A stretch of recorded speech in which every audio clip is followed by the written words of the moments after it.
Hey Tasha, Hello, how are you? I'm good. You are on two devices, by the way, kind of Okay, echoing. thank you. Let me figure this out. Okay. I see. And there it goes. I was gonna say, where are my slides? Need to go to desktop, that's where. Not it. So give me a second, then I'm gonna log off one of those. Okay.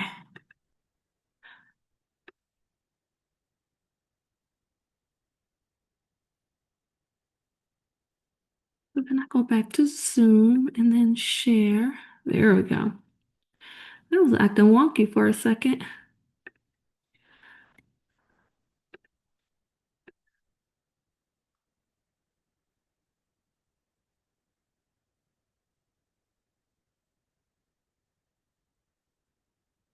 Yes, it likes this one.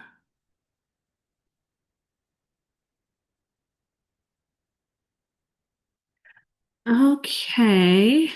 Tasha, I think you're good, by the way. I only see one of you in here. So I'm guessing was able to fix that. And then I'm going to connect my AirPod.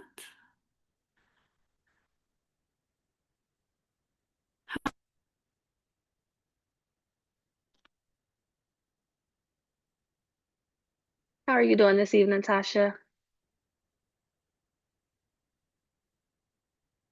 If you're talking, it's on mute.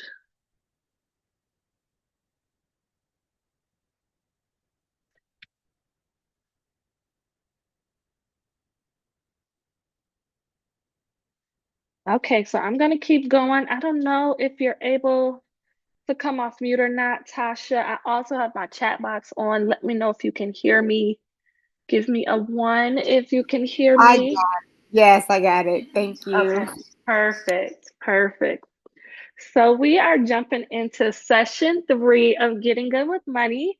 And this is the third session for this book club, although we do this monthly. So if you are watching live or the replay, feel free to join us every month because I guarantee you, you will learn something new each and every time.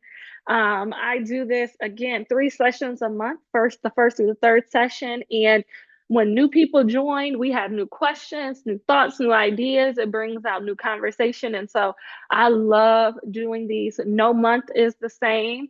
And so definitely feel free to join starting September, what is it, the 9th, September 9th through the 23rd. Okay. Okay, great. Yeah, yep. So I'm gonna be doing them for the next work until at least December. I've been contracted to do them. So girl, you're gonna get a lot out of them.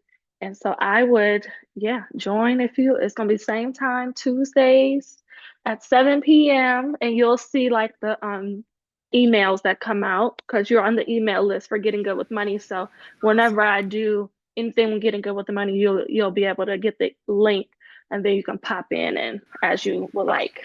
Perfect. Thank you. You're welcome. So how was reading chapters 8 through 11? Were you able to touch on any? I read eight and some of nine, to be quite honest. Okay. And how do you feel about that? Do you feel like as far as the insurance that you're covered? I Um, do. Yeah, yeah. I do at this point because Mm-hmm. I end up getting insurance outside of the workforce um, Mm, years ago, and I end up doing a term. And I started out with whole life, and once I became educated between the two, I immediately switched over to a 20-year term. okay. I love that. And just like when we talked about last week, we talked about type of retirement plans. The type of insurance policies and what you want to do with them can vary, right? They all have their pros and cons depending on the lifestyle that you have. For just like the book says on we can go right into chapter 8 since we're talking about it. On page, let's see. It talks about life insurance on, that's health insurance, types of life insurance. On page 246 is where it starts breaking down the different types. Um, just like she says, about 99% of the population can benefit from term life insurance. Whole life, universal life, permanent life insurance, those types of things are has a little bit more of a strategy to it, right? So for me, I have a 20-year term life insurance, but I also have a universal life insurance, which is like a permanent life insurance policy, because I'm using it to build cash value in my insurance policy so that later down the line, that money that's building up is going to be able to, I'll be able to use it to take money out and put it on a property in like 10, 20 years. Okay. So that's what I'm using that for. And so, like she talks about in this book, if you're covering your basics and you want to cover and get good with insurance, you only truly need term life insurance because it's going to cover you, like you said, for 20 years, right? For me, in 20 years, I will be 56 years old, right? And when you think about life insurance, it's to ensure that the money that you bring into your household and or the type of inheritance you want to leave for your children is in place. So if I die today, my insurance policy will pay out to my husband because we have four children. He will be able to use part of my income, that's gone. Now, if I'm dead, the part of my income is gone, right? My household income is gone. And so he's going to need to supplement that income until he's done grieving and different things like that. And also, if you want to think about just a strategy or in the future, thinking about your children and upon your passing, how do you want your children to to be taken care of, right? So for me, how I chose my insurance policy is because number one, I want to have enough money that if I pass, all four of my children can have a college fund established or their college fund paid for, depending on when it is, right? Because I have a 16, 15, 13, and 4 month old, that's what my goals are, right? I still have college age children. If you are getting a term life insurance policy and you don't have any children, you don't have to get that much insurance because in reality, if you are older or you don't have any children, your insurance policy just needs to cover the amount it takes to bury you, right? And to settle your estate. You don't necessarily need to leave money for children upon your death, right? Because there's no children there. And that means you can get a smaller insurance policy and pay less out of pocket each month. So the more insurance that you have, the bigger the insurance policy number, the more you pay for a monthly premium. And then with term life insurance, you pay less than you would a whole life insurance policy or permanent life or universal life type thing. The reason why I got a universal life insurance policy is to build cash value. It's almost like another wealth building tool for myself where I can park money into to where it grows with the stock market and it grows and multiplies using that compound interest. And then when I see it at a good number and I'm ready to invest in another property at that time, 10 years from now, let's say, for example, I'm able to take that money out and put it towards that while still having my term life insurance policy to cover my burial and to cover my kids' college and their basic needs if something happened to me in the next 20 years, right? So you don't just have to have a term life. You can have a term and a whole. You can have a couple of whole life insurance policies, something like that. So that's just something to think about. What about a disability insurance? Any thoughts on that?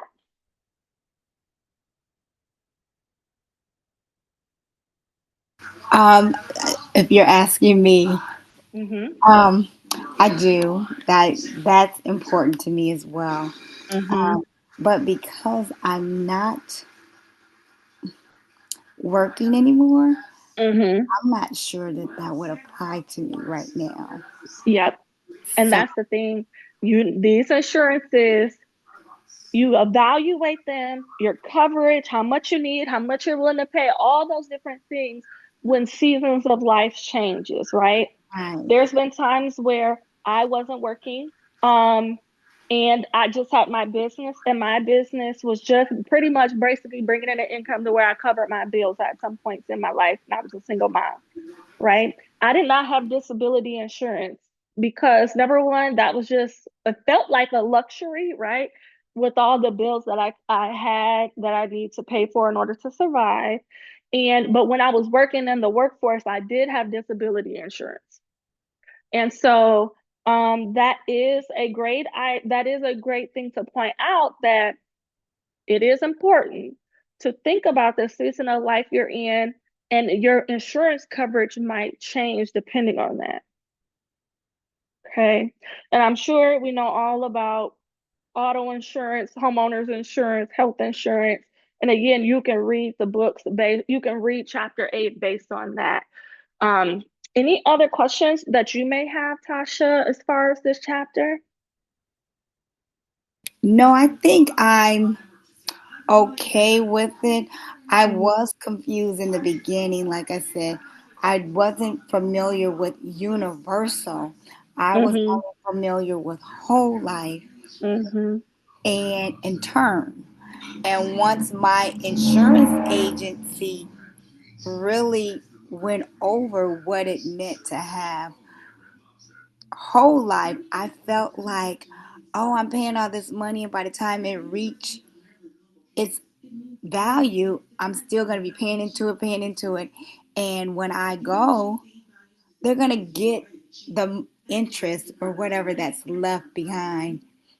I guess I'm trying to say they're only going to give the payout of what the policy is worth, and whatever else that's put into it, the company is going to end up keeping. That's why I canceled a whole lot. Mm-hmm.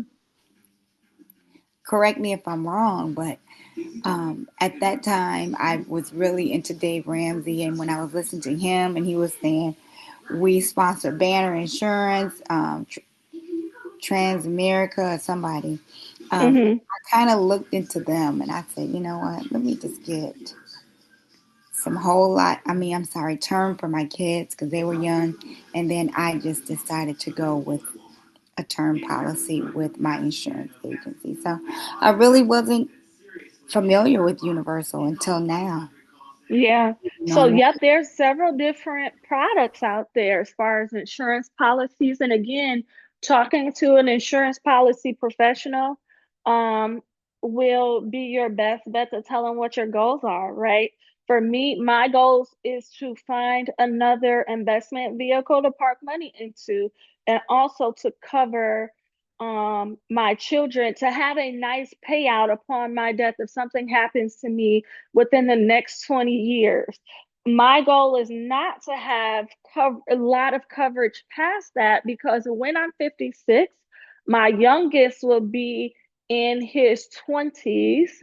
And at that point, he will have his own insurance policy, and he will already be out of college or through college. Like, everything will be all set. He won't be at home. So I don't need to provide money to support him upon my death, because my youngest will be an adult, and then the older ones will be even older than that. Right. So I got a 20-year term to last me to 56. All of my kids will be out of their teens and be young adults, so that upon my death, my universal life insurance policy will have enough money to bury me to where my kids don't have to cover that cost. So that that's was my goal. good. My goal is to use the money while I'm alive, and then have a little bit of money left over to be buried. And I do not want an expensive burial. I just think that's, for me personally, a waste of money. So I Mhm. would want my children to cremate me and not spend money on a casket and a plot and a this and a that. I just, I don't see the value in that. And so that's what I'm telling my children for me. So when you think about your insurance policies, Tasha, and you saying, yep, this amount of money in the next 2 years, 20 years, if something happens to me, they'll get a payout. They'll be able to pay for you know, and pay to bury me and to lay me to rest without being financially burdened, then that's perfect. That's perfect. And that's good that you say that. And you use the numbers head on. I started when I was in my 20s, my late 20s. Hmm. End up getting this um, term for myself. I am now, I just turned 56. It expires in a couple of years. So I need to decide where to go from here just to get the bare minimum coverage, like you were saying, not to spend a whole lot Hmm. burial, but I think because of the upbringing that I've had, um, a casket, and I'm like, don't put a lot of money into me, but yet give me a casket, give Get me. you a casket. Yep. Hmm. It's So like, think don't about blame that, me. right? When you get your term insurance policy, when it expires, think about what you want that money to do when you're gone. Okay. So if you know you want to leave your children an inheritance, right? And you know that you have a home that's not paid off yet. Let's say you got a $200,000 home, but it's still $100,000 left on it, and you have $30,000 in credit card bills. Mm-hmm. And then you think about the type of burial you want and how much that will cost. Okay, let's say $10,000, right? For your funeral and everything. So you would calculate that into how much you want as for a policy if you pass, right? So you wouldn't need $1 million policy if you only need 10,000 for to bury you and 30,000 to cover your credit card debts and $100,000 to pay off your house and give it to some children or let them split it 4 ways or whatever the case is. And if you think about sorry, letting someone in. Hey y'all. Hey Maria. Hello, hello. We're talking about life insurance policies right now. Hi, You how are kind you? of write down, I'm good. How are you? Good, thank you. Good. Talking about life insurance policies, like, once you're older in later years in life, if you want to leave an inheritance to your children, you can buy a policy that allows you to do that, right? That allows you to cover your bills. Because a lot of people forget that upon someone's death, if they have outstanding bills and it goes to probate or whatever the case is, the companies will most likely, the court will most likely say her house needs to be paid off with that money, her car needs to be paid off, like that type of stuff, pay off her debts before the remaining amounts of that money gets divvied up to the children or child or whoever you're trying to leave an inheritance to. So when you think about life insurance, think about, okay, how much debt do I have right now? So if something happens to me in the next 20 years, I can pay that off, leave my kids an inheritance, and have a nice proper burial. And then come up with a number. That's how much life insurance you should probably hold. I wouldn't hold more than what I need to, because the more you have life insurance, the bigger the life insurance policy death benefit, the more you pay a month. But if you're okay with paying that a month for the opportunity to live your kids more, then that's good too. What are your thoughts on that, Maria?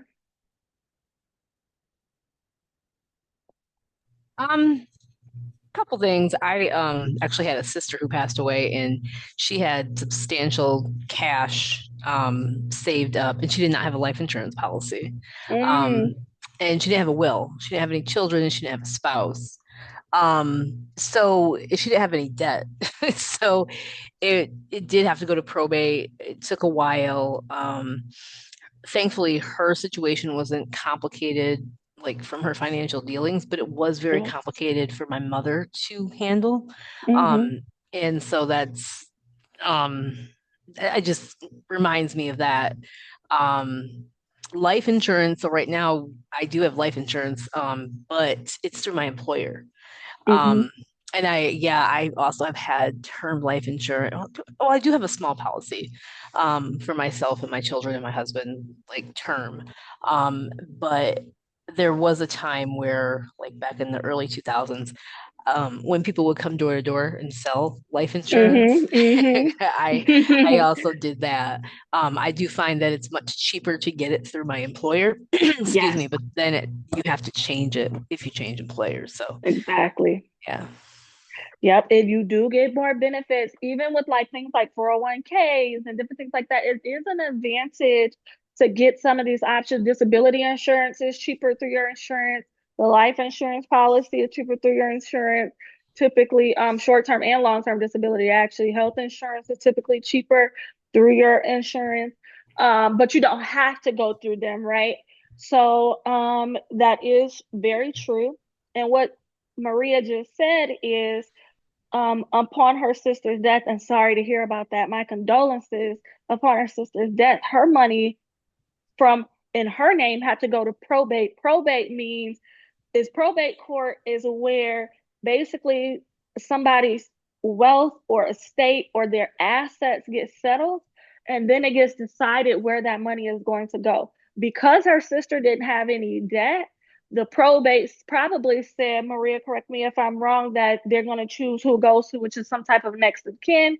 If there's no will, there's no instructions upon her death, anything like that. They kind of decide that. Is that what happened? End up happening, Maria?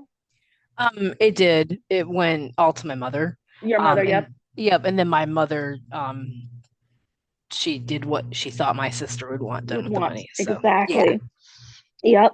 And if we could just skip around to chapter 11 while we're talking about this, because it kind of goes hand in hand, right, Maria?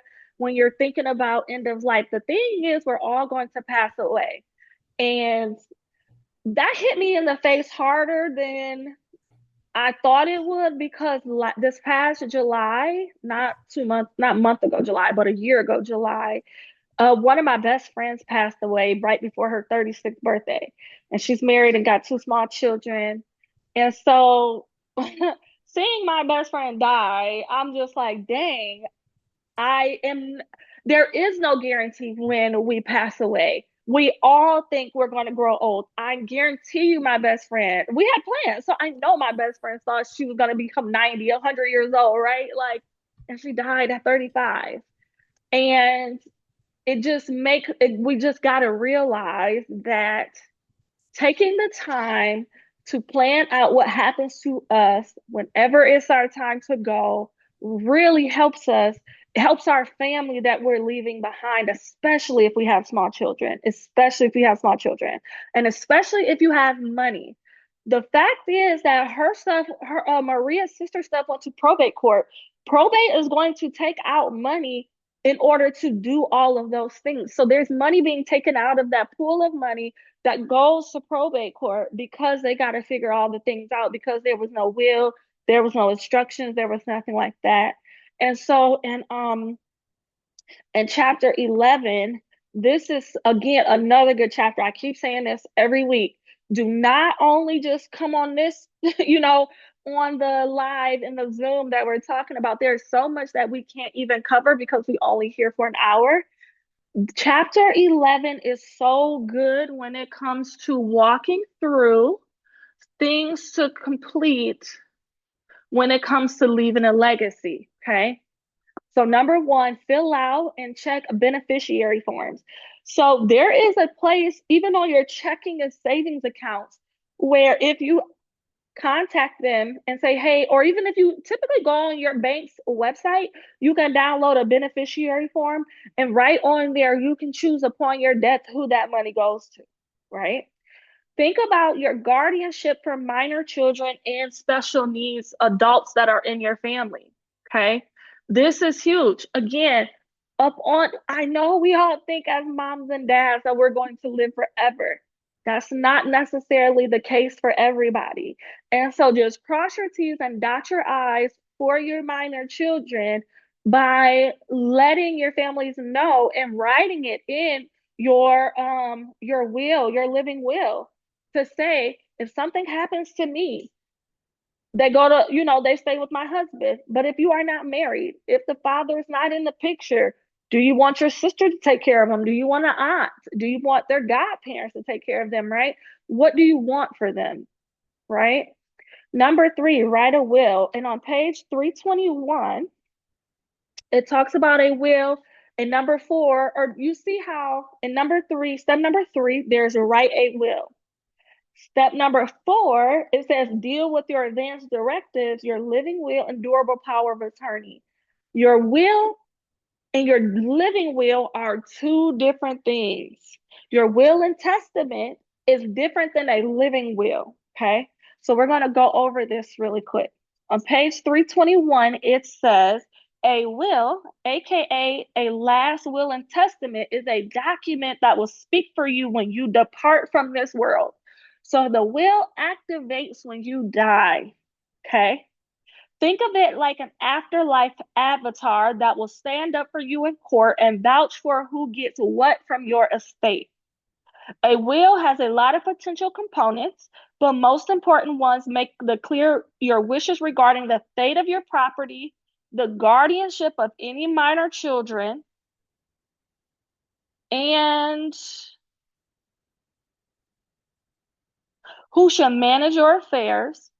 That is the appointment of an executor, and who can serve as a trustee for your minor children, and what will happen to anything you own or anything you owe. Okay.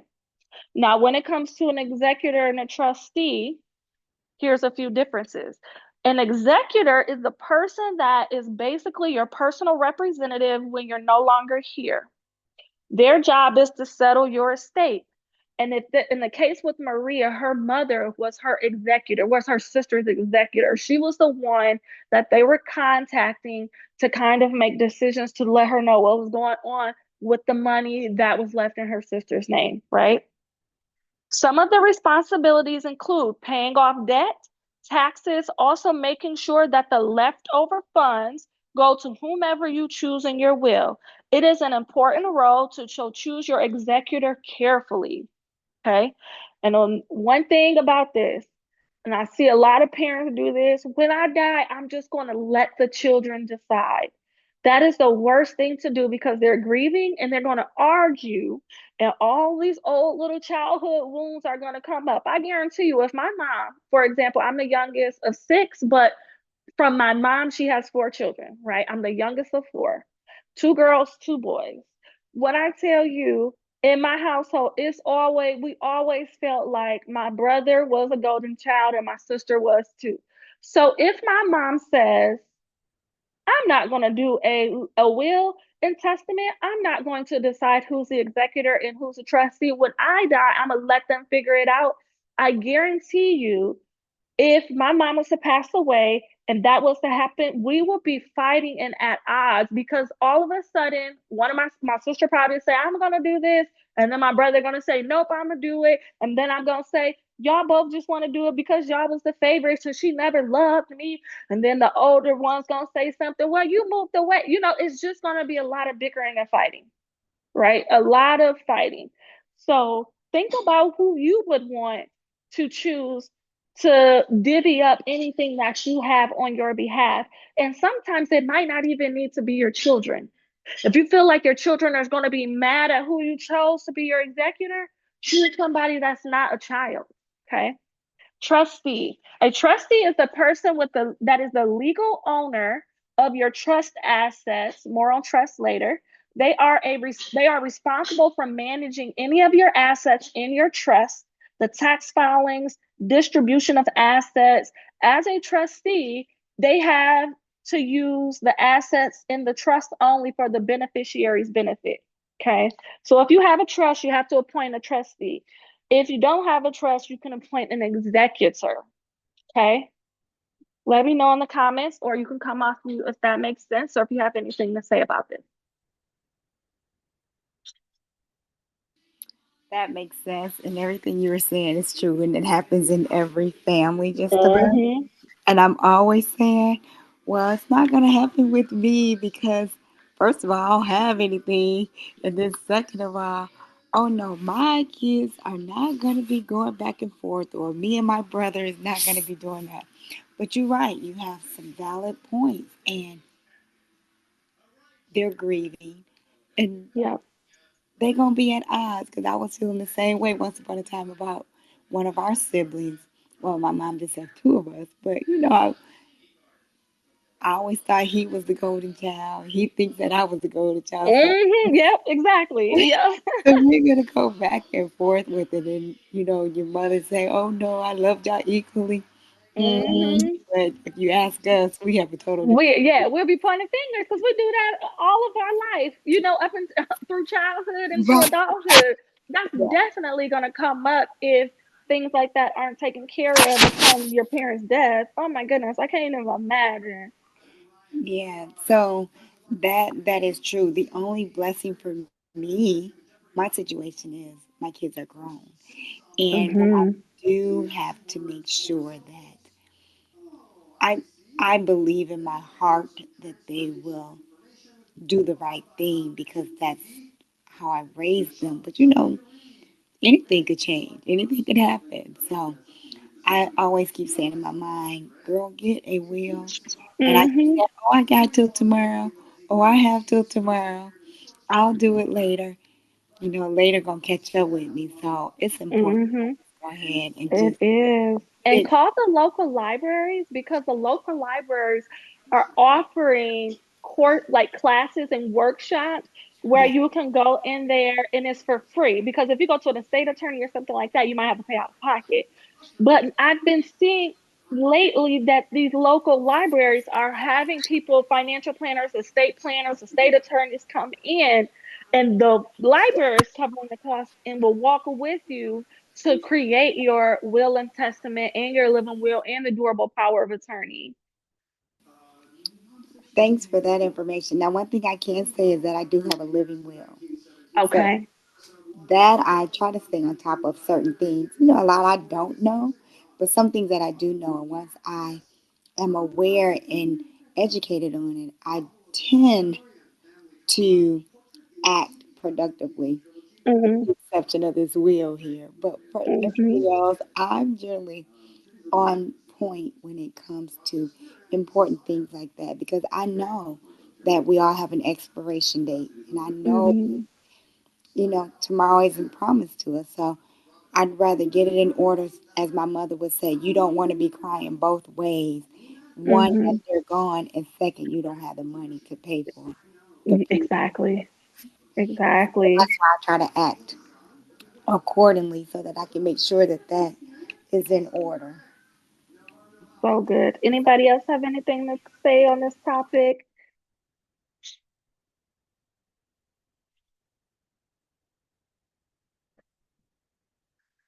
Just trying to make sure my headphones didn't disconnect. Okay, good. All right. So next, let's talk about a living will and the difference between a will and testament, right? So we just talked about the will or the will and testament. It operates after you're done or after, someone passes away, and it tells what they want to do with their property, with their children, with how they want things to be paid off, what debts need to be paid, all of that good stuff, right? A living will a living will does the talking when you are alive, but unable to state your wishes due to advanced terminal illnesses or severe injury that has led to permanent unconsciousness. It's going to allow you to make clear what type of medical care you want to receive should either of these scenarios occur.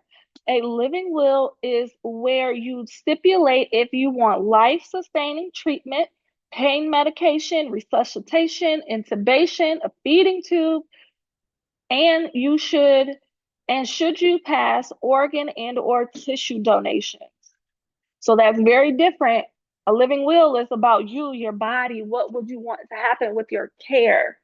A will and testament is after I pass, how do I want my personal belongings divvied up? Who's going to get the house? Do the all four kids get 25% of it? Once they sell it, they split the profit. What does everything look like, right?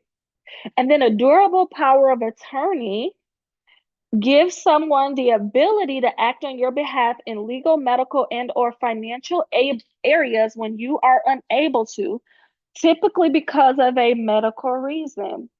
A durable power of attorney is a specific type of power of attorney that allows the person you've appointed to maintain this ability should you become incapacitated. That's why it's called durable. It maintains this power while you are sick and unable to advocate for yourself. What are your thoughts on that? I'm glad that you pointed out that key term because I was never familiar with the term durable. I was Mm-hmm. familiar with just power of attorney. So, Yep. durable, and that makes sense. And a lot of people probably aren't aware of that, but that's good to know now. And this Mm-hmm. book will help me understand and what I need to do from this point on. So I'm glad again that that has been touched upon. I love on page 327.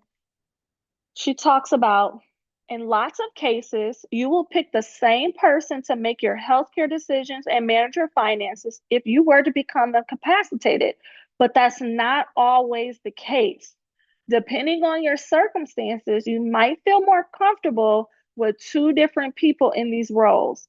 For example, if you remarried later in life, you might want to keep an adult child or immediate family member as your medical decision maker but point your spouse as your durable power of attorney, or vice versa. Or your spouse might be terrible with the money, so you want to make sure he or she is not left in charge of your finances. So, does that make sense? Even when you think about an executor, or if you have a trustee, right? Um, and you're thinking about your durable power of attorney, or if you want to have more than one, you can stipulate, okay, I want two durable power of attorneys because one is better at finances. Let's say if you have a child who's a financial planner, okay, I want her to manage the finances. And then the other one is more tender and compassionate. Okay, they can do the healthcare decisions, right? And also just thinking about that, it divvies up the responsibility. It's if anybody has care gave while having children of their own, while working full time, while having a spouse, right? To care for another adult and their affairs, it can get pretty taxing, right?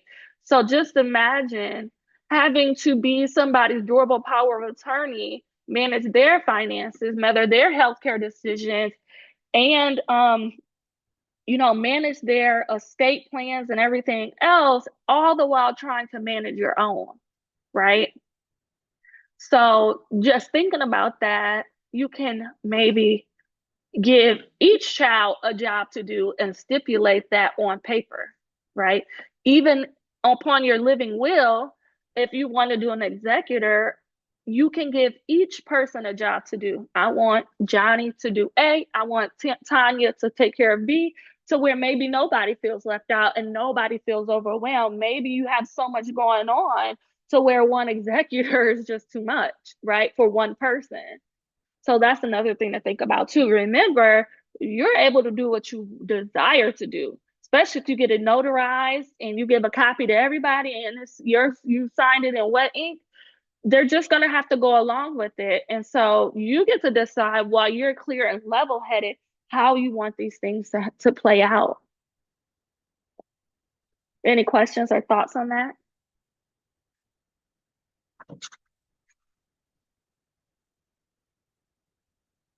I'm sorry, I do.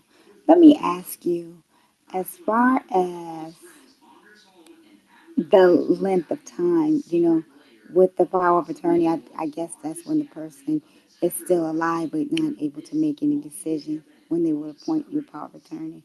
But when it's durable power of attorney, is that when they expire as well, or just while they're still living?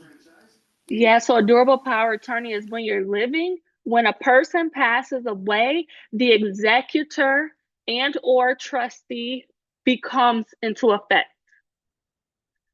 So a executor only starts their role when someone passes away.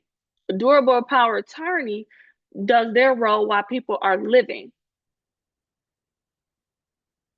So durable power attorney is going to help you pay your bills, is going to come in and make sure all your insurance policies are kept up, is going to make sure if the doctor calls and said, hey, we had an issue overnight and we want to do surgery. You can do surgery and this will happen. You can't do surgery and this will happen. You get to make that decision. But when that person dies, there's no more healthcare decisions because the will steps up now. The living will is no longer needed because the person is not living. The durable power attorney is no longer needed because the person is not living. Now that the person has passed, the will and testament, aka the will, is now what's activated, and then the trustee or the executor that has been assigned to do what that will states starts to start their role. Sometimes the person who's a durable power attorney is also their executor, so that could be possible too. It could be the same person, but you'll just have two different roles at that point. You'll no longer be a durable power attorney, you'll be the executor of the will. Okay, that makes sense. Mm-hmm. So let's say if you have two children, a boy and a girl, and Tina, you might make her a durable power attorney. She's going to handle stuff while you're alive and help the mom who's incapacitated and can't make decisions on her own. And then once their parent dies, Mike, who's the boy, the son, may be the executor. And so he's the one that pays off all the debt, sells the house, gives them 50-50 of the house. He could probably do the stuff after death, and then she could take a break since she was doing all the stuff while the mom was living. Like, you could do it so many different ways. I wanted to jump back to chapter, I believe it's chapter 9. And it's talking about growing riches, and it says attain a positive net worth, owning more than you owe, and establish a net worth goal and strategic plan to increase it. So if we're thinking about the journey to financial freedom and wealth building, remember we started off in the book. I'm gonna go to the beginning. We started off talking about budgeting, right? That's current money. We're talking about saving for the immediate future, saving for things coming down the line, like a trip or car repairs or emergency fund, things like that, right? Then we're talking about becoming debt free. Then we talked about our credit score and getting that up, talked about increasing our monthly income and investing into retirement, and maybe even having like a IRA, or maybe even something like a mutual fund or something like that to kind of grow our wealth slowly by utilizing the stock market. Now, what we're talking about is some of the legal stuff, some of the higher level stuff. We're talking about making sure you are protecting yourself with insurance policies. Now we're talking about your net worth and thinking about assets and building assets and trying to spend less money on liabilities and attain more assets so you can have a positive net worth, so that upon your death, you are leaving behind assets instead of leaving behind a bunch of liabilities.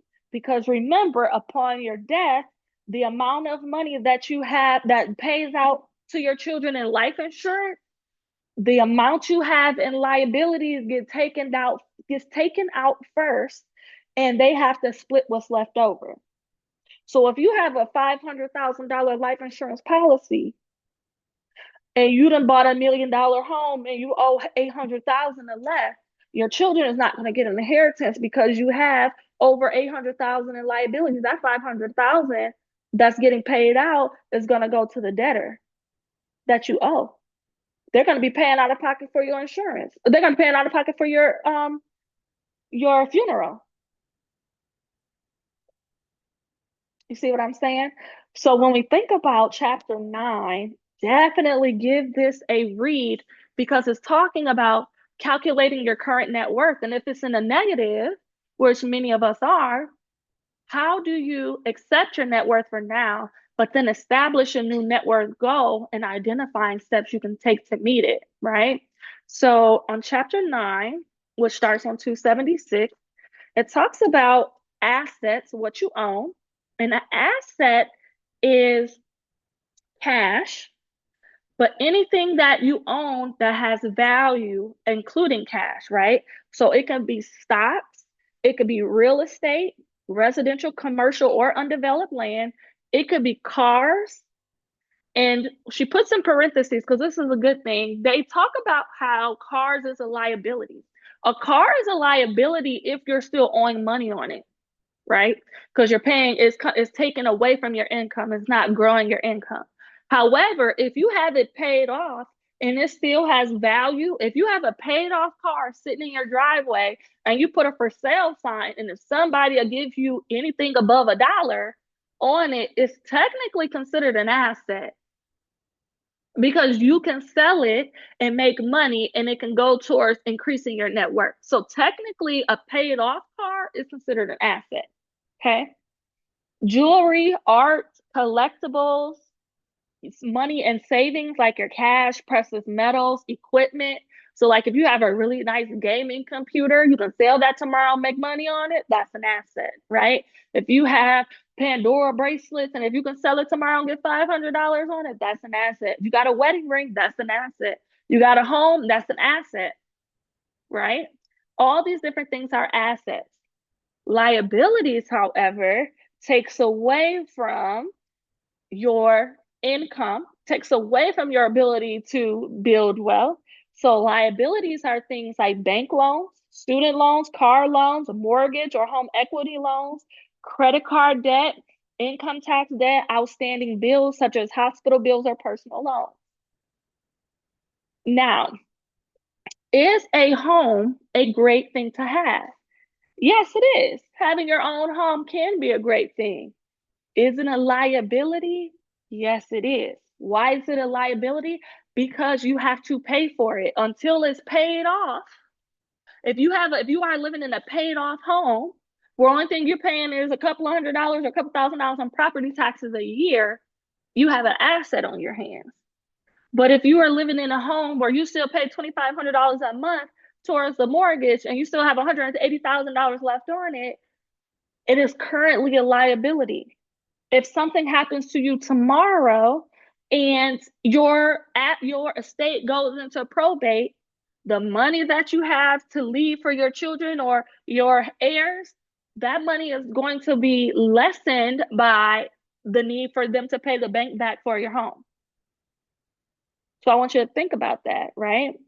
It says, here's some tips on getting good with your assets, some tips and questions to ask yourself when identifying assets and asset value, okay? To make it easy on yourself, start with the most obvious asset, which is cash. That means just looking into your savings. Don't use your checking account balance because if you're like most people, this goes up and down. The money you're using daily, so it's not exactly saved. And I agree. The money that we have in our checking account, there may be a bill somewhere that's going to be taken out tomorrow, and the next week is going to be a different balance. And then you get paid next Tuesday, and then it's going to be another balance, right? So look at your savings account that you've really earmarked for long-term savings and see how much you have in there. That's a part of your assets. Another question is, do you have a stamp, coin, dial, or even antique license plate collection? I'm actually one of those crazy people who have a for real coin collection. I bought it in the 6th grade from a kid who was an army brat and had collected coins from other countries where he had visited and lived. I don't know why, but I thought of something I should buy. He sold it to me for $20. All these years later, I still have it, and now it's worth thousands because some of the countries aren't even around anymore. So that was what the author said. She has a coin collection that is worth thousands. That is an asset, right? One thing that I'm doing that I would behoove y'all to do, there's a rumor that they're not creating pennies anymore. Has anybody heard of that? That they're going to discontinue manufacturing pennies as Yes. part of the currency? Yes. Yeah. Okay, And I my was gonna mom is say saving a whole bunch of pennies. that's what I was gonna say. Save those We're pennies. saving When up. things like this happen, there's going to be a time where those are going to be worth money. So What you do is save all those pennies. If by the time you're 60 or 80, they don't have much of a value, pass them down to your children and say, don't sell these until you can get some thousands for it. And then make them pass it down to their children and their children and their children, because the longer you hold on to them, the rarer they'll become and the more worth they'll become. That's passing down legacy and inheritance as well, right? So think about that. Do you own any precious jewelry or art? What did you pay for these things? If you'd inherited them, what are they worth now? If you have stocks, pull up your most recent statements and make a note of their current market value. If you own property such as a car or home, you want to get the value of these assets as close to fair market value as possible. For cars, Kelly Blue Book, it says for homes, instead of using the appraised value, try to search up it says try searching for a home value estimator online. These won't always provide a super accurate number, but should put you in the right range, right? So I just want you to think about these things as you're starting to build your financial plan, right? I know right now many of us are trying to create our budget, right? We're trying to manage the money on a monthly basis, trying to put a little bit of money in savings and grow that, trying to pay off some debt. But there's going to be a time where you're going to move past that. And then you're going to be like, all right, I'm debt free, or all right, I achieved my goal in this area. What's next? Start acquiring assets. Start acquiring and paying off liabilities to make them an asset, right? Start looking at things and saying, what do I want to accumulate? What do I want to leave to my children? Is it money? Start building more savings. Start building an investment account, right? Even going back to thinking about an insurance policy. Do you want to leave more money as an inheritance for your children? Do you have the means to increase your insurance policy to where upon your death, your children get more of a payout that gives them a head start or a jump start or a boost in life, right? It says getting good with liability. Start thinking about the people, entities to whom you owe money.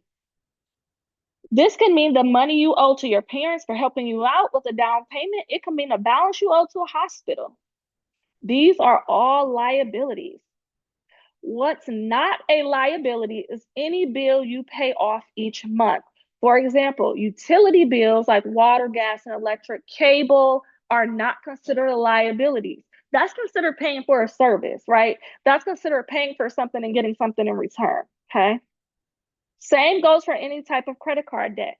If you pay off your credit card each month, you won't count it as a liability. But if you only pay off some of the balance, the amount that you're carrying, you will need to add to your liability list, right? If you have a mortgage, you want to include the current balance of the home loan, not the original loan amount, unless your mortgage loan is very spanking new and have yet to pay down any of the loan. The current balance might seem like a large number to have to include, but remember, you are also noted the estimated value of your home in your assets column. So once you subtract your home's value from your mortgage balance, your equity will contribute to your net worth. Use the same thinking for your car, right? So let me give you an example for that. Let's say if I live in a home right now and I still have a remaining balance to pay of $250,000. But when I assess my property, if I sold it tomorrow, it would be worth $400,000, right? So what you would do is you'll do 400 minus 400,000 minus 250,000, and that's a positive $150,000. So on paper, your asset, you want me to grab him? Is he whining? Yeah, he wants his mommy. Come on, Shadiq, you want to listen to assets and liabilities? So essentially on paper, your home will increase your total net worth to a positive $150,000 because you're subtracting the 250,000 that you owe minus what you can get if you sold it today, and that's a positive $150,000. Does that make sense? Does that make sense? Does that make sense? It does for me. Yeah. Anybody else got questions? I want us to think about this and think in a way. This says step number 4, make future financial decisions with your net worth in mind. Think about that. From this moment on, yes, we're focusing on, we might be, right now in our real lives on chapter 2 and 3, which is saving and paying off debt. But there's going to be a time where you're going to go past that. So I want you to start thinking about your net worth. If it's in a negative or positive, I want you to think about getting it to a bigger number. So when you walk into TJ Maxx next week, they're going to say, do you want to open up a TJ Maxx Rewards credit card? You're going to say no, because you're tired of having credit card debt, which is another liability. Okay. If you start, if you see a penny on the ground tomorrow, you're going to pick it up because what? You're thinking about, oh, they're about to stop manufacturing pennies. I'm going to start collecting pennies and make a penny collection because one day it might not be in my lifetime or my children's lifetime, but maybe my grandchildren can get an inheritance just by me sticking this in a jar in a corner, right? If somebody sells you, if you're at the thrift store and you see an old school penny collection or a coin collection, you're gonna buy it for $9 because you know what? One day you'll be able to pay that money off, or one day you'll be able to make money off of that, right? If we want to buy a car, let's get a car and save up the money and pay for it in cash because we don't want an auto loan. We don't want another liability. We want an asset. If I buy a car in cash, I'll be able to sell it tomorrow for cash and it'll be an asset. But if I buy a car tomorrow, it'll start depreciating. So then the amount that it's worth minus the amount I owe on it might be put me in a negative spot. And I'm no longer wanting to have liabilities on my hands. I want assets. Does that make sense? Any questions or comments about what we went over tonight? I know this is a little much, but remember, you have this book. You can read it on your own time and go through it as fast or slow as you want to, right? And even come back to it, read a little bit, put it down, digest what you've read, and keep going through it. But this knowledge is so beneficial, so beneficial. I think what you said, as far as when you're at the thrift store, you see a coin collection or something, go ahead and buy it. I'm saying to myself, honey, I'm trying to get out of a situation. I feel like I'm creating more of a situation if I go out and start purchasing things. But Which is true. Which is true. If you don't have the cash and it'll put you in a negative in another area, don't get it. That's don't true. get it. Yeah. So I'm Yep. thinking, man, I'm the type, I just need one step at a time. I Yes. to be all over the Mm-hmm. place, be like, oh my God. Then I feel like I'm reverting back to those days where I'm just spending and spending. Mm-hmm. Oh, I'll pay it Mm-hmm. back or I'll make it up. And I'm trying to change from that. But I I love do get that. the concept of what you're saying. Yep. Yep. And you got to learn, you got to know which season you're in. For some of us, we're debt free and we want to know what to do with our money, right? For some of us, um, we don't have an income and we're trying to reestablish income so that we can start paying bills and paying off debt, right? For some of us, we have a great income but have a spending habit and need to learn how to reel that in so we can save some money and also pay off the debt and the credit card balances. Everybody who goes through this program is going to be totally different in their walk. So you keep going based on from chapter 1 through chapter 11. You go through and you stay the course and you do chapter 1 first, then chapter 2, then chapter 3, then chapter 4. You go through it like that. And then once you get to chapter 9, you should already be debt free, right? When you are in chapter 9, trying to accumulate more assets, you should make sure that you have money in the bank first, right? You should have some things done before this. So, yeah, that's a good point. Are there any other questions? No, not for me. What about you, Maria? And let's see who else is on. Maria had Maria, to log off. yep, she did. I see Keshia, Keisha. Keisha. Nice to meet you. Any questions or comments? No, I'm just taking it all in. Yeah, and it is a lot. We went through three sessions. This is session 3. We'll start back again in September, and we'll be talking about the same steps of the book and the same book.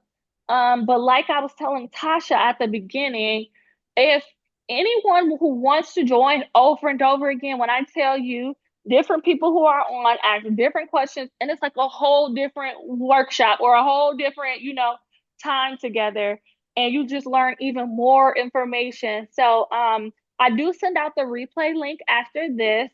And so in that replay link, you'll be able to access any other replays that we've had. But if you found this enjoyable or beneficial, please also feel free to reach out to me because you are here. Are you in the West Michigan area by chance? Yes, I'm in Grand Rapids. Okay. You're in Grand Rapids. Great. Yeah. So, because you joined one of the sessions, the nonprofit that I've partnered with called 1,000 Families of Color, who provided like the workbook and the book that we're reading, also is allowing people to get 3 one-on-one coaching sessions with me.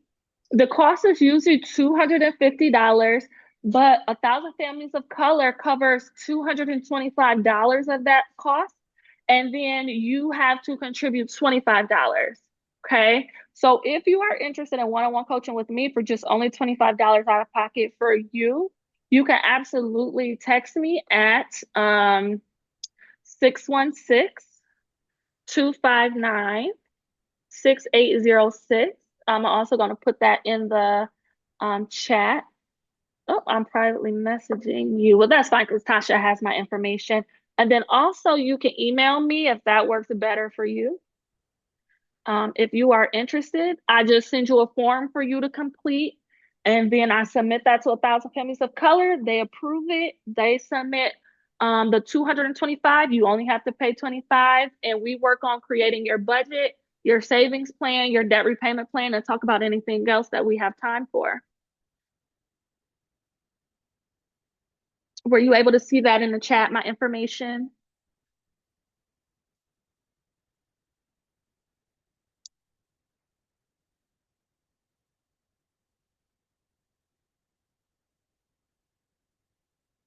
All right. So if there's not any other questions, I will bid you all adieu for tonight.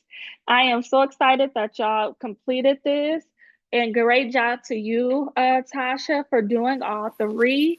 And I look forward to talking to you soon as well. Absolutely. I was going to say the same.